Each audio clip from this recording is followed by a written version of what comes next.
한동훈과 장동혁과 한동훈 얘기를 한 번 더 지금 시작하지 않을 수 없습니다. 지금 바로 조금 전에 흥미로운 여론조사 결과 보도가 나서 말씀드립니다. 시사인이 한국 리서치에 의뢰해 지난달 9월과 10일에 조사한 여론조사 결과인데요. 향후 보수 세력을 이끌 리더가 누구냐, 누가 지도자냐. 놀랍게도 한동훈 의원이 23%가 나왔어요. 오세훈 시장은 18%. 장동혁 대표가 아예 3%로 확 떨어져 버린 게 아주 하나하나 놀랍습니다. 지금까지는 오세훈 시장이 약간 좀 앞서고 한동훈, 그다음에 장동혁, 한동훈 이런 순서로 돼 있었는데 그래서 이런 결과가 있나 싶고요. 그다음에 이 조사를 한 시사인은 이렇게 해석을 합니다. 한동훈 의원은 성별과 지역, 이념 성향을 통틀어 보수 세력을 이끌 리더 1위로 나타났다. 국민의힘 지지자들이 당에서 제명된 무소속의 한동훈 의원을 차기 보수 리더로 꼽았다는 점이 의미가 있다. 이런 표현을 썼고 실제로 국민의힘 지지층에서도 당원들이 상당히 있을 텐데 한동훈 의원이 1등을 합니다. 한동훈 32%, 오세훈 27% 이렇게 나왔죠. 이거 어떻게 좀 평가하십니까? 이것은 지난 6.3 지방선거에 대한 아주 정확한 여론의 반응이라고 생각합니다. 네. 지난 6.3 지방선거가 상당히 놀라운 결과를 만들어낸 제1 원인 제공자가 누구냐 하면은 한동훈 의원이거든요. 그렇습니다. 한동훈 의원이 석 달 전에 부산 북갑에 출마하겠다고 하면서부터 모든 언론이 거기에 집중적으로 보도하고 마치 대선 보도를 하는 것처럼 그렇게 했잖아요. 예. 그렇게 집중 보도를 하면 거기서 여론이 만들어지고 결과가 만들어지는데 그 결과가 결국 한동훈 후보가 가리키는 방향으로 결과가 난 거예요. 그러니까 자연스럽게 보수 재건의 지도자는 한동훈 의원이다라고 딱 자동적인 반응이 나온 거예요. 물론 그 선거의 규모라든지 우리 실생활에 미친 영향을 보면은 서울시장 선거에서 오세훈 후보가 역전승한 게 더 커요. 그러나 정치적 의미는 역사적 의미는 역시 이 선거판을 만들어낸 한동훈이 자기 지도자다. 이렇게 여론이 흘러갔다고 봅니다. 근데 그게 수치로 이렇게 드러난 건 또 처음이어서 말이죠. 특히 그 국민의힘 당원들이 많이 섞여 있을 것 같은 국민의힘 지지층에서도 1등을 했다. 예. 이거는 이제 당원은 내 편이다라고 했던 장동혁의 구상 어떤 판단이 틀리게 되는 거 아닌가요? 어떻게 보십니까? 다른 조사에 의하면은 요가 조금 더 결이 다른데 이 조사가 선거 끝나고 나서 일주일 만에 조사한 거거든요. 네. 또 그 뒤에 조금 변화가 있었는데 네. 전체적인 흐름은 이게 맞다고 보는데 여기 보니까 국민의힘 지지층 속에서 한동훈 의원이 장동혁을 앞선다 하는 것은 사실은 그 논리적으로 좀 이상한 게 무소속이잖아요. 그죠? 무소속이죠. 네, 무소속 한동훈 의원을 국민의힘 지지자가 현 대표보다 더 지지한다 하는 게 그건 오히려 그동안에 장동혁 대표가 이 선거 기간 중에 얼마나 실점을 했느냐 네. 한동훈은 또 얼마나 득점을 했느냐를 수치가 정확하게 보여주는 거라고 저는 생각을 합니다. 그러니까 한동훈 의원을 국민의힘 지지층들이 이제 무소속으로 인식하지 않는다는 거겠죠. 그렇죠. 우리 당의 대표다 이렇게 인식하는 걸로. 네. 자, 그래서 재밌는 이제 에피소드 장면들이 계속 나오게 되는데 그 퇴진적으로 지속적으로 봤던 장동혁 대표 말입니다. 그 의총에서 어떤 결정을 하든 간에 난 물러서지 않겠다. 뭐 최고위원회에서는 우재준 최고위원이 자꾸 물러나라고 할 때도 그건 완전 제압을 했지만 의원총회 결의가 나와도 난 하지 않겠다. 이게 굉장히 더 오버한 느낌을 주는데 이거 이렇게 오버한 것에 대해서 한동훈 대표 어떻게 반응했을까요? 한번 보실까요? 홍명보 감독이나 정몽규 회장이 사퇴 거부하고 나 사퇴하라고 요구하면 징계하겠다 이런 거 똑같은 거예요. 통할 만한 일이 아니고요. 이미 장동혁 당권파에 대한 평가는 이미 끝났고 그런 식의 엄포를 두려워할 만한 사람도 없을 겁니다. 그리고 정상 아닌데 이런 식으로 웃음거리가 될 뿐이고 그러고 있습니다. 보수 정치인으로서 보기 참 딱하다. 장동혁 대표가 오늘 우여준 최고위원이 사퇴 요구를 하니까 의총에서 어떤 결정을 하든 최고위에서 누가 어떤 발언을 하든 나는 사퇴하지 않는다 이렇게 공식적으로 선을 그었거든요. 홍명보 감독은 사퇴라도 했습니다. 정상은 아닌데 홍명보 감독은 사퇴라도 했습니다. 이 두 마디가 상당히 좀 어떻게 봅니까? 좀 설득력이 있나요? 어떻게 보셨습니까? 지금 논리적으로 장동혁 대표의 은행을 비판하는 것은 별로 의미가 없다고 생각합니다. 아, 예. 본인이 극히 비논리적이고 비상식적이니까요. 우리나라 정치 역사상 이렇게 선거에서 대패를 하고 계속 버티는 사람은 유일하잖아요. 그죠? 그렇습니다. 유일하고. 그리고 우선 자신을 속이고 있잖아요. 그 자신이 작년 전당대회 때 이번 선거에서 지면은 물러난다고 약속을 했지 않습니까? 그렇습니다. 작년 그걸- 8월 전당대회죠. 아니 그 이상 뭐가 있습니까? 자기와의 약속을 지켜야지. 그게 왜 뭐 국회의원들이 결의를 해도 안 물러나겠다는지 이런 이야기를 왜 보태느냐 이야기입니다. 구차하게. 이거 정치는 시간과의 싸움이에요. 타이밍 놓치고 있습니다. 그렇군요. 또 보수 재건을 하라는 게 이번 선거의 어떻게 보면 국민적 명령 아닙니까? 보수 재건하려면은 골든 타임이 있는 것 아닙니까? 지난 한 달 동안 아무것도 안 했잖아요. 분열시켜버렸잖아요. 네. 골든 타임을 놓쳐버렸잖아요. 그럼 보수 재건이 안 되면은 누가 제일 유리하죠? 이재명 정권 민주당이 가장 유리하잖아요. 그러니까 철저하게 이분은 민주당의 도우미 그리고 전략자산 귀염둥이 역할을 하고 있어요. 자, 그 다음 문제는 이게 의도적이냐 아니면 저절로 그래 된 거냐는 겁니다. 네. 저는 의도적일 수도 있고 저절로 그래 됐다고 봐요. 의도적일 수 있다는 말은 내가 이재명 정권을 위해서 여러 가지 내가 그 사업들 결단들을 할 거야. 이런 의도를 갖고 있다는 말씀이죠. 이재명 저는 이런 거예요. 이재명보다는 한동훈이 더 싫다. 이래 되는 거죠. 그러다면은 결국은 행동이 이재명 정부를 돕습니다.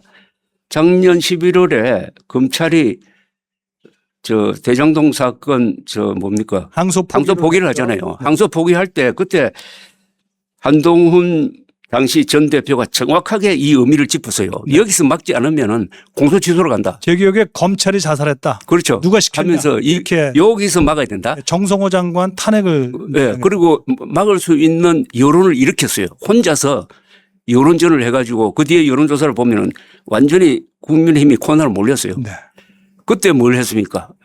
그때 장동혁 대표가 제대로 어떤 전략을 가지고 있었다면 그 한동훈 그때는 국회 의원이에요. 네. 한동훈 중심으로 대책위원회를 만들어 가지고 정부를 비판을 하고 공격하도록 했어야 되는 거 아닙니까?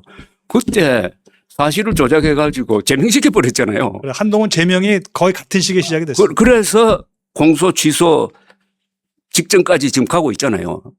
그러니까 얼마나 도와준 겁니까? 그러니까 장동혁 대표의 일종의 이적 행위 때문에 덕을 본 것은 이재명 민주당 그리고 공소 취소 직전까지 가 있는 이 상황이죠. 그러니까 장동혁 대표가 대표하는 상징하는 대변하는 세력이 극우 세력이거든요. 네. 극우 세력 플러스 부정선거 음모론 세력인데 극우 세력은 보수의 일부가 아니고 보수의 적입니다. 보수의 적이니까 누구를 이롭게 만드느냐. 극좌를 이롭게 만들어요. 그래서 극좌와 극우는 말발굽 이론 그대로 이렇게 해가지고 아주 가까이 붙어 있는 거죠.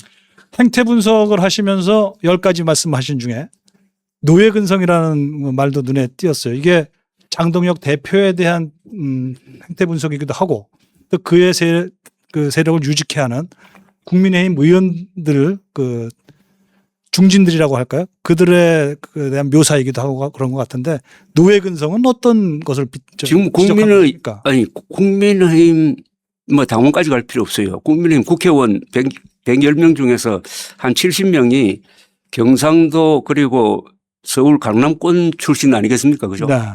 이분들이 주인의식을 갖고 있을 거예요. 그럼 주인의식은 노예 근성하고 반대말 아닙니까? 그죠? 네. 주인의식이 있으면은 장동혁 대표를 물러나게 해야지. 물러나게 하는 방법은 여러 가지가 있잖아요. 의원총회 결의도 있을 뿐만 아니라 그 지금 버티고 있는 두 사람이 있잖아요. 그 누굽니까 신동욱 김재원 신대국 최고위원 김재원. 예. 두 사람을 설득하든지 호소하든지 해가지고 동반 사퇴해가지고 이 지휘부를 붕괴시켜야 되는 거 아닙니까? 그게 그렇게 어렵습니까? 아니 그것도 못하는 사람들이 무슨 당의 중진이라고 그러고 다음에 공천 받으려고 할 수가 있습니까? 그게 노예 근성이군요. 아니 이게 무슨 용기가 필요한 거 아니잖아요. 그죠? 무슨 뭐 손에 뭐 들고 나올 필요가 없잖아요. 힘만 합치면 되잖아요. 네. 그 노력을 안 하잖아요. 안 하면은 결국은 장동혁 수준이다 이래 되는 거죠. 70명의 이 당의 기득권 세력입니다. 이 기득권 세력은 그 수준이 장동혁 수준이다. 또는 그보다 아래 수준이다. 장 대표도 그러고 보니까 그 중진들이라는 아니, 사람들을 좀 우습게 보는 것 같죠. 우습게 보지. 예. 말 한마디면 싹싹 제압이 된다. 그러니까 아니 세상에 이런 일이 있을 수가 있습니까? 국회의원을 징계하겠다는 말을 함부로 뱉을 수가 있어요. 네. 아니 국회의원을 누가 뽑았습니까?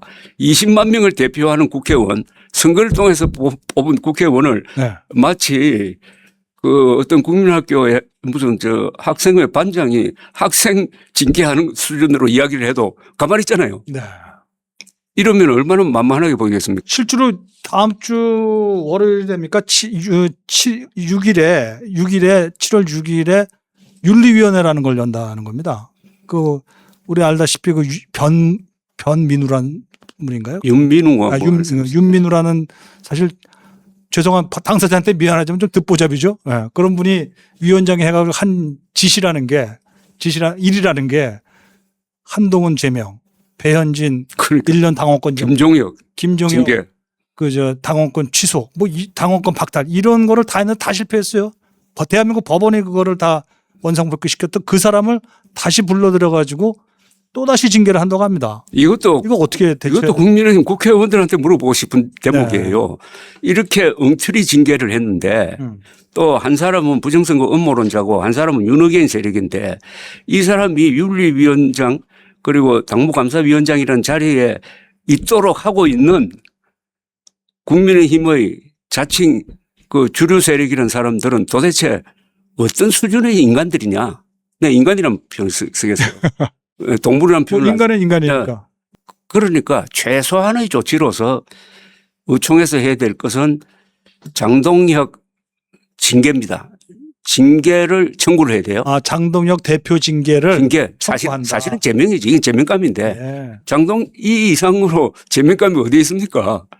아니, 선거 불복 운동을 혼자서 당대표라는 직함을 가지고 하고 있는데도 여기에 대해서 징계를 하지 못하면은 그리고 사실상 당선된 오세훈 시장 보고 물러나라는 거하고 마찬가지 아닙니까? 그렇습니다. 네, 오세훈 시장 물러나. 아니, 이런 해당 행위가 지금까지 있었느냐 이거예요.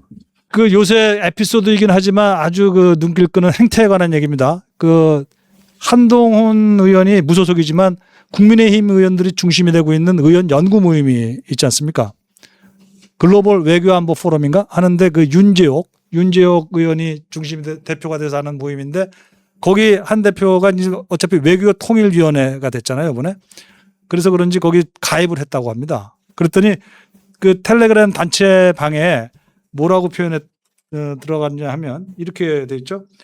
한 대표가 한동훈 의원이 초대해 주셔서 감사드립니다. 한동훈입니다. 이렇게 텔레그램에 이제 신입 회원 신고식을 했더니 제가 봤는데 바로 그냥 장동혁 대표가 튀어나가더라고요. 그 회원이었던 분인데 이렇게 돼 있어요. 텔레그램 그 소개가 장동혁 님이 그룹에서 나갔습니다. 한 대표의 인사가 있자마자 그룹에서 나갔습니다. 이렇게 돼서 이건 또 뭡니까? 무대에 한동훈이 등장하자 알아서 슬그머니 기어나갑니까?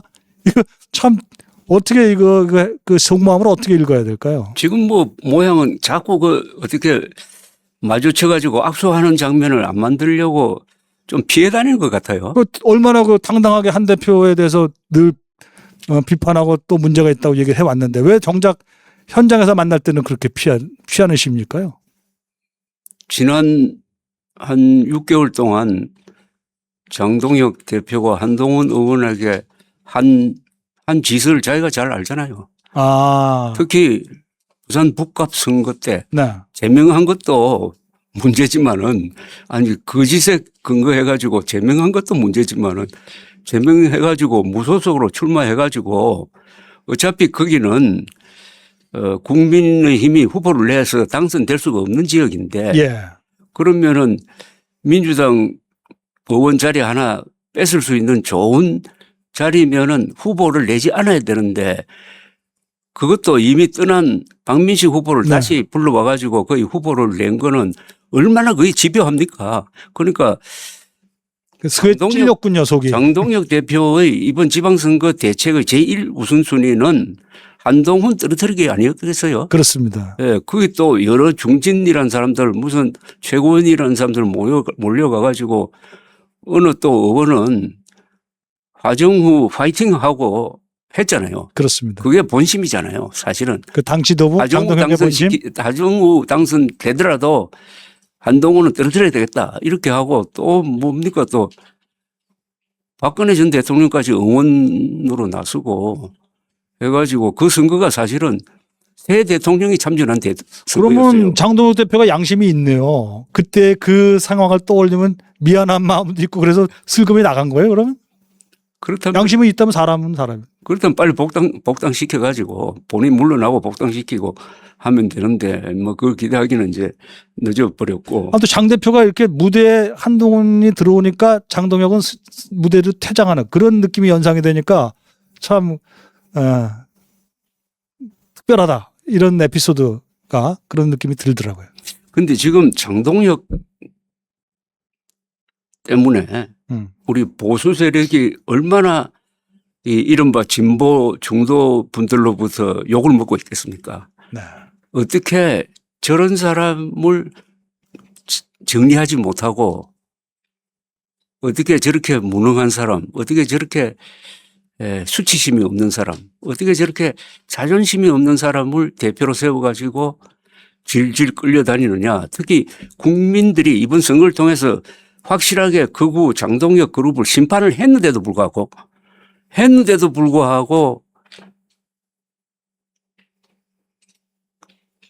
몰아낼 용기도 왜 내지 못하느냐. 우리가 다 판을 깔아줬는데 이렇게 생각 안 할까요? 아, 조 대표님이 아주 딱 들어오는 말씀 두 마디를 하셨네요.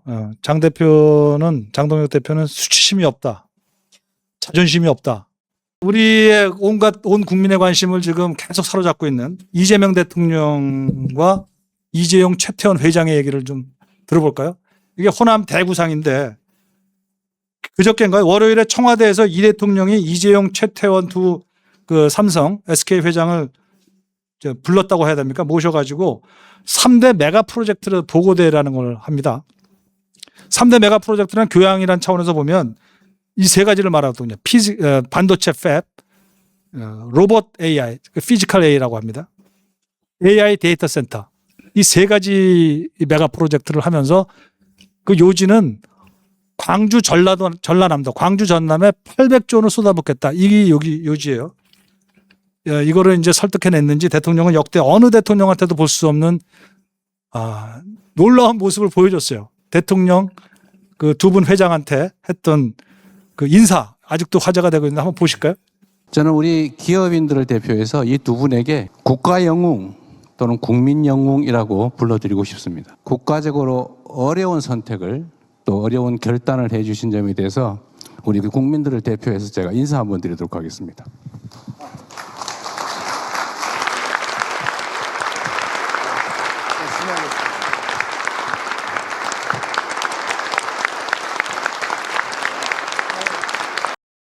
예, 폴더 인사라고 하는데요. 현직 대통령이 저러는 건 전 처음 봤습니다만 저거 보면서 여러 가지 감회가 그 두 회장도 들었을 거고 또 보는 사람도 저는 사실 섬뜩한 느낌 좀 듣긴 했는데 어떻게 느끼셨습니까? 저건 역사적 장면입니다. 예.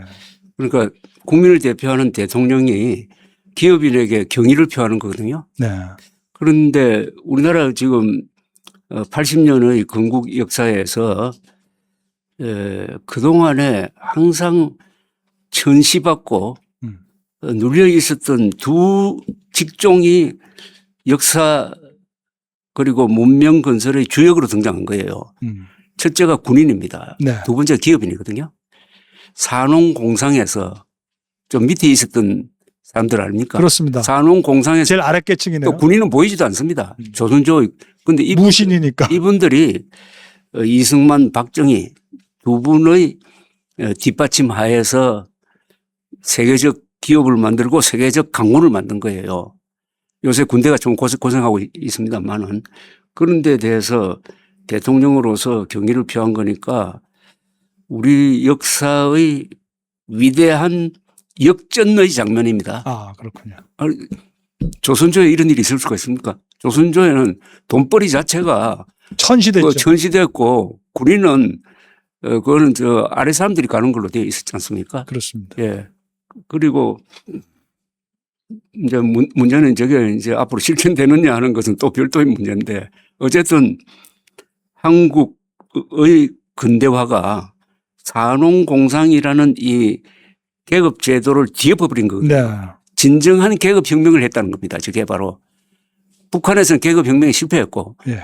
우리는 이승만, 박정희 이 노선에 따라서 자유민주주의를 하는 바람에 계급혁명이 일어나가지고 계급이 없어지고 성공했네요. 예, 계급혁명의 성공의 현장입니다. 자, 성공의 현장인데 여기 이제 그거는 이제 역사적인 해석이시고 또 현실적인 해석을 보면 한동훈 의원은 저것을 명확하게 설명을 자기식으로 합니다. 그 자료 한번 보여주실래요? 그 페이스북에 반도체 산업은 민주당 명청대전의 전대용 총알이 아닙니다. 그러면서 그런 제목으로 썼죠. 반도체 공장 입지 결정을 명청대전에 총알로 쓰면 안 된다. 반도체는 대한민국의 미래를 좌우할 전략 산업인데 정치가 아니라 산업의 논리로 접근해야 한다라면서 상당히 정치적으로 집중해서 해석을 했습니다. 이 한동훈 대표 의원의 이런 시각은 또 어떻게 우리가 봐야 될까요? 뭐 그런 식으로 해석할 면도 있겠는데 또 그보다는 이번에 저 발표한 사업의 규모가 엄청나잖아요. 네. 엄청나고 그 약 7군데에 투자를 이제 약속을 했는데 광주 부분은 상당히 유보적입니다. 사실은 그러나 나머지는 거의 확정적으로 네. 저 약속을 한 겁니다. 그러니까 나머지 6개 지역은 확정된 거예요. 그러나 광주에 대해서만은 이재용 회장이 이런 표현을 썼습니다. 대통령님 말씀대로 속도전입니다. 여러 지역 중 전력, 용수, 인력 확보 그리고 여러 인프라 등 많은 인센티브 지원이 기대되는 광주를 후보지로 계획하고 있습니다. 그렇습니다. 예. 후보지로 계획하고 있다고 했어요. 그러니까 이거는 계획입니다. 확정된 게 아닙니다.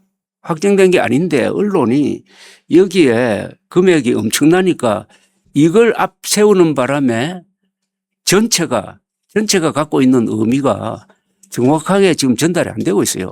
그 나머지는 거의 확정입니다. 네. 나머지 지역은 확정이에요.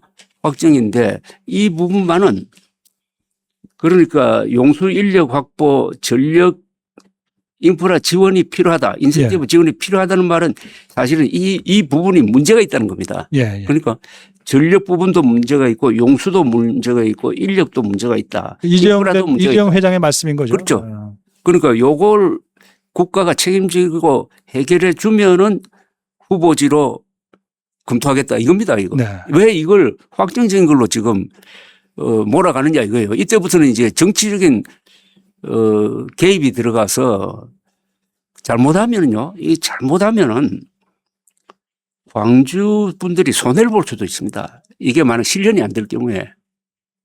그런데 다른 지역은 확정적이니까 자 이거 상당히 앞으로 저는 뒷감당이 과연 되겠느냐 하는 그런 불안감까지도 나오고.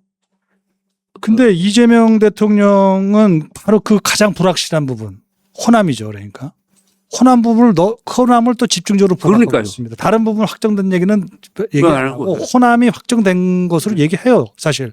대통령 입에서 그리고 특히 대통령 비서실장이 이걸 임기 내에 다 완공시키겠다까지 얘기하는 뭐 대통령 비서실장이 얘기하고 자 우리 이재명 대통령은 어저께 말이죠. 그 호남에 내려가서 이런 말을 했습니다. 그 이재용 최태원 회장에게 약속을 미리 받았다 이렇게 표현을 했어요. 그러니까요. 그러니까 저기 나오는 거죠. 경향신문 기사인데 오늘 아침자 기사입니까? 이 대통령 삼성 SK에서 서남권 용인 동시 추진을 약속을 미리 받았다. 이거 대표님께서는 이제 확정되지 않은 거라고 객관적으로 평가하시지만 대통령이 저렇게 한번 다시 보여주시죠. 대통령이 저렇게 표현을 했고 그다음에 대통령 워딩을 또 볼까요? 두 번째 줄과 세 번째 줄 마지막 줄이 제가 더 관심을 끄는데 그걸 보실까요?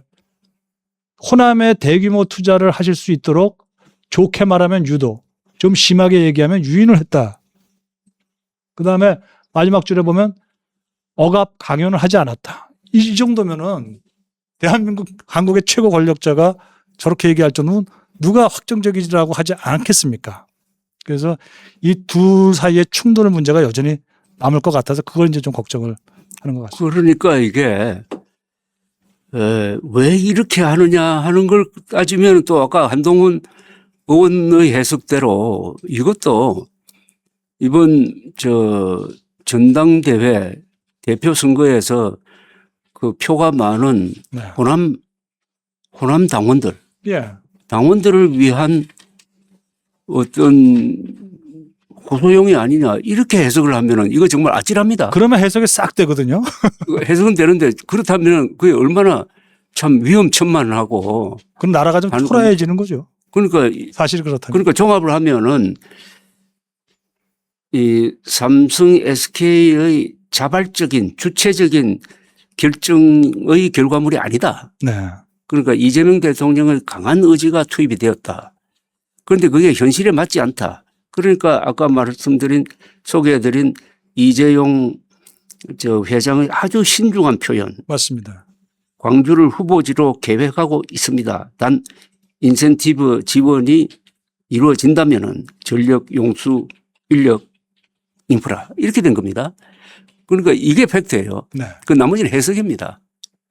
그리고 뭐 광주에 대한 어떤 뭐 역사적 빚을 갚는다 뭐 그런 표현. 역사적 국민적 보상이다 이렇게 표현을 했는데 그건 민주주의를 지켜준 것에 대한 역사적 국민적 보상이라는 표현을 했는데 모르겠습니다. 저만 그렇게 생각하는지 모르지만 역사적 국민적 보상을 대통령 개인이 할 수 있는 겁니까? 누가 합의해 줬죠? 아니 그걸 왜 또 광주에 대해서만 하죠? 그런 그렇습니다. 식으로 다 따질 것 같으면 부산은 어떻게 됩니까? 낙동강 전선을 지켜냈던 대구 사람 부마 사태를 일으켜서 18년 박정희 체제를 이렇게 내려앉히고 새로운 시대를 연 부산 사람, 마산 사람 뭐 이거 다 포함되는데 또 독립운동가 많이 배출한 충청도 사람 아하. 이렇게 하면은 그런데 지나친 광주 사랑이에요. 지나친 광주 사람. 지나친 광주 사랑이 결국은 스타벅스 불매운동으로 나타났다고요? 그럼 질시와 질투가 일어나죠. 타 지역에서. 그러니까 지금 위험한 게요. 호남 대 비호남 구도로 갈 수가 있습니다. 이게 지금 윤석열 때문에 경상도가 고립됐잖아요. 그렇습니다. 경상도 대 비경상도였다가 그렇습니다. 내란. 이번에 이것 때문에 이 지나친 광주 사랑 때문에 호남 대 비호남 구도로 가면은 총선 대선 날리는 거죠. 아 그렇게 됩니까? 예. 총선 대선. 호남 광주 사랑이 광주 어려움으로 바뀔 수 있습니까? 한번 보십시오. 스타벅스 불매 운동이 그 지나친 광주 사랑에서 비롯된 것 아닙니까? 예. 자, 그런데 그 결과가 어떠냐 그죠? 스타벅스 불매 운동이 최소한 서울에서는 오세훈 후보를 당선시키는 데 큰 역할을 했다고 봅니다. 역풍이 분 거죠. 스타벅스 불매 운동에 대한 서울 스타벅스가 600군데나 있는 매점이 600군데가 있는 아마 세계에서도 가장 많은 이 서울에 사는 젊은 층 직장인들 이런 사람들이 야 이거는 사생활 침해 아니냐. 그렇습니다. 그게 아마 예컨대 몇만 표를 이렇게 흔들었다고 그러면은 그거 덕분에 오세훈 시장이 역전승했다는 것 아닙니까? 근데 이거는 그것보다도 규모 면에서 몇천 배, 몇만 배나 큰 거거든요. 그럼 여기에 대해서도 똑같은 감정적 반응이 일어날 수 있다고 그럽니다. 그러면 이게 호남 대 비호남 구도로 만들면은 이거는 그냥 정권이 가는 겁니다. 이거. 하긴 한 집안에서도 특정 자식을 편애하면 오히려 그 자식이 더 불행해질 수 있는 그런 경우도 가끔 있는 거죠. 예. 이재명 문재인 만남 두 분의 만남인데 그게 이제 현실적으로 그 8월 전당대회 당권 민주당 여당의 당권대에 어떤 영향을 미칠지가 바로 관심인데 뭐 크게 보면 문재인 대통령이 민다고 할까요 하는 정청래 그리고 이재명 대통령이 미는 그 김민석 그죠? 이 둘 사이의 관계가 어떻게 역전이 되는지 하는 게 오늘 만남에 보는 관찰 포인트가 되지 않겠습니까? 그래서 실제로 오늘 만남의 결과로 정청래가 관둘 수 있겠습니까? 혹시? 예. 그래서 이 세력 관계가 확 뒤집어지는 그런 일이 벌어질 수 있겠습니까? 최근에 여론조사는 김민석 후보의 지지율이 꽤 높게 나오잖아요. 예, 그 관련해서 저희가 김민석, 정청래, 송영길 그 세 사람의 그 지지층, 민주당 지지층 및 중도 무당층이 누구를 많이 미는지 또 일반 국민들은 누구를 많이 미는지 그 조사 결과가 나온 거 잠깐 보면서 설명을 좀 해 주시겠습니까? 예. 저기 보면 여론조사 결과는 6월 27일과 29일 사이에 벌어진 민주당 지지층과 무당층을 대상으로 한 여론조사인데요. 여기서 보면 김민석 의원이 36.3%. 이제 김민석 의원입니다. 총리로 관뒀기 때문에. 정청래 의원도 29.5%. 역시 대표로 관뒀죠. 송영길 의원이 14.2%. 이렇게 나와서 그쪽 민주당 쪽 안 내부에서는 김민석이 좀 높은 걸로 나오는데 반면에 일반 국민을 상대로 한 곳에서는 정청래 의원은 약간 높더라고요. 23%, 김민석은 27% 이렇게 나옵니다. 이건 이제 조원 CNI 조사인데요. 자, 요 상황이 이런 상태인데 이 부분이 어떤 세력 변화가 있겠는지 예상이 되시는지 계속 말씀해 주시죠. 저는 이거는 이재명 대통령이 아주 적극적으로 아주 직설적으로 정청래 전 대표를 압박하는 이런 모양이 확실해졌잖아요. 네. 그러면은 민주당 당원들이라든지 민주당 지지자들이라든지 대의원들의 생각은 그 현직 대통령 그리고 지지율이 꽤 높은 현직 대통령을 정면에서 거부하고 정청래 전 대표를 찍는다? 네. 그건 좀 어렵지 않을까요? 네. 그러면은 지금 단계에서 결과는 상당히 예측 가능하게 됐다. 현직 대통령이 저렇게까지 그렇죠. 전직 대통령을 말하자면 소환까지 하면서 밀어붙이는 그렇죠. 그 일을 어떻게 당원들이 아니다라고 할 수 있겠는가. 할 수 있겠느냐는 겁니다. 예. 그랬을 때 정청래 전 대표의 선택은 막 기권하는 것도 한 방법이고. 시간이 아직 많이 남았습니다. 그렇죠. 거의 뭐 40일 이상 남았죠. 그러니까 무슨 일이 벌어질지 모를 수 있죠. 방법이고 뭐 선거운동을 아주 뭐 얌전하게 하는 방법도 하는 방법이고 그렇게 되지 않을까요? 과거 생각나십니까? 지난해죠. 2024년이죠. 한 2년 전에 그 당시에 현직 윤석열 대통령이 맞아요. 그 지방선거, 그러니까 총선, 국회의원 선거 끝나고 나서 한동훈 비대위원장이 관두고 나서 끝까지 이제 자기가 원하는 사람을 시키려고 했는데 한동훈 전 대표지, 전 비대위원장이 계속해서 나오겠다고 해서 결국 나왔어요. 2024년 8월에 한동훈 대표가 정식으로 당선이 됐습니다. 맞습니다. 현직 대통령이 그렇게 싫어하는 사람이. 자, 지금 이재명 대통령이 그렇게 싫어하는 정청래 대표가 그 2년 전에 국민의힘과 같은 사태를 재현하겠는지 이게 참 관심인데. 예. 그런데 이분을 통해서 드러난 게 민주당 안에서 이 문재인 세력과 이재명 세력 사이에 그 앙금이 상당히 강하다는 걸 느꼈어요. 그렇죠. 예. 그 원인은 아마 2021년 당내 경선 때 그 이낙연 이재명 대결 때의 그 양상이 이어진다고 보여지는데 그리고 상당한 출신 성분의 차이도 있고. 출신 성분이요. 네. 차이가 있잖아요. 그죠? 그리고 한쪽은 좌파 성향이 강하고 한쪽은 실용 지향적이고 한 그런 점도 있는데 현재로는 밥그릇 싸움인 면이 더 강한 것 같아요. 현재. 네. 노선 싸움이라는 정책 가지고 싸우지는 않잖아요. 맞습니다. 그 검찰 개혁이라든지 공소 취소에 반대하는 사람들도 아니잖아요. 속으로는 어떤지 모르지만은.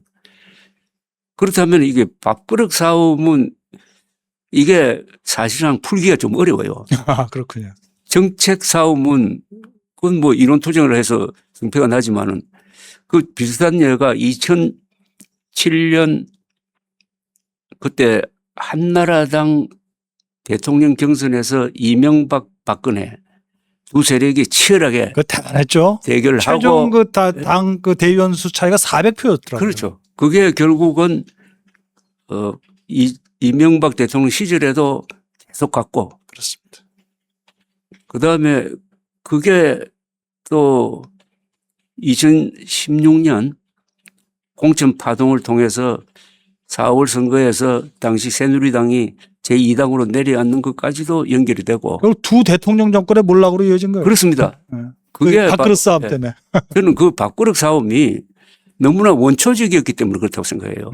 이게 철학에 또는 지역에 따라서 했다면은 이런 결과는 안 만. 그래서 이번에 전개되는 거 한동훈 의원은 이 싸움의 본질을 밥그릇 싸움이라고 딱 규정을 했는데 그렇군요. 예. 그 앞으로 계속 이번에 봉합이 된다 하더라도 계속 어떤 그런 갈등 구조를 남기게 될지도 모르겠다는 생각이 듭니다. 지금 밥그릇 싸움 말씀하셨고 아까 그 출신 성분 얘기했는데 그게 바로 얼마 전에 유시민 대통령이란다. 이재명 대통령에 대한 유시민 씨의 공격이에요. 본인은 뭐 작가라고 주장하는데 그 내용을 보면 그냥 정치인이죠. 예, 그분 얘기가 본인은 자신은 1호 지지자다. 이렇게 평가받는 그런 사람인데 그분이 아예 대통령을 향해서 아주 정면으로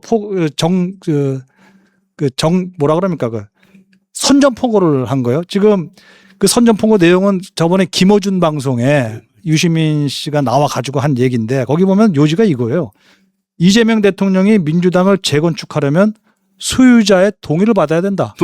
그 지분 소유자 바로 나다. 왜 내 동의 없이 당신 마음대로 하려고 하지? 이 말의 배경엔 나는 출신 성분이 아주 그 성골이다. 너는 그 비천한 출신 아니냐? 네가 운동을 했냐? 그렇죠. 넌 노무현 세력이길 하냐? 뭐 이런 거예요. 그리고 아까 얘기한 것처럼 문재인 대통령한테 반대에 섰던 그 비주류가 어떻게 해서 대통령이 됐는데 내가 도와줘서 이런 느낌이 있었던 거 아닙니까? 이렇게 그럼 김어준, 유시민 이제 내전에 뭐 갈 때까지 간 내전 싸움인데 이거를 과연 문재인 대통령과 이 대통령의 만남으로 봉합이 되겠는가? 이 문제가 이제 계속 남아 있는 거죠. 남아있죠. 그런데 그 유시민 씨는 글을 잘 쓰는 사람이잖아요. 네. 말도 잘하고. 그리고 정치인이라기보다는 아까 본인을 작가라고 부르는데 그게 맞는 것 같아요. 그래요? 그 작가 일에 충실하고 또 그 부분에 상당히 그 재능이 있잖아요.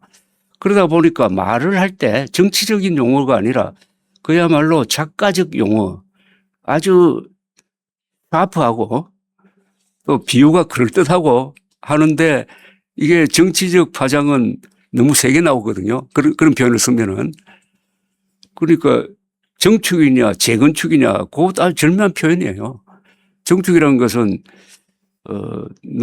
김대중, 노무현, 문재인을 이어받은 말하자면 4천 건물을 지었어야 되는데 네. 싹쓸어 버리고 왜 재건축하느냐 이런 일종의 정통성 이야기예요. 정통성 싸움입니다 이거. 근데 유시민이 정통성 맞아요? 예. 그저 박지원 의원 같은 사람은 정통성으로 치면 김대중부터 시작되는 건데 김대중 예. 당신이 뭔데 그 안에 정통인 것처럼 물론 정청래 대표를 향한 말이긴 한데 의원을 말한 건데 유시민, 김어준 다 포함해서 그런 걸 암시하는 그런 얘기 같아요. 저는 정통성은 따져봐야 되는데 그런데 백낙청 선생 같은 분은 상당히 문재인 대통령에게 비판적이었어요. 네. 자, 그런데 문제는 이제 말을 너무 심하게 뱉어놨다. 그걸 주워 담을 수가 있느냐. 그게 또 김어준, 유시민, 정청래 요 세 사람은 집합 개념. 네. 집합 개념이 그 소위 털레유입니다. 털레유. 집합 개념이 과연 설득력이 있느냐 하는 것을 보면은 이재명 대통령과의 싸움은 좀 이상한 편이지만은 그런 대결 구도에서는 상당히 불리하다고 봅니다. 그 유시민 씨는 2019년 사건에 대해서 자기 설명을 하면서 2021년에 크게 반성을 한 적이 있어요.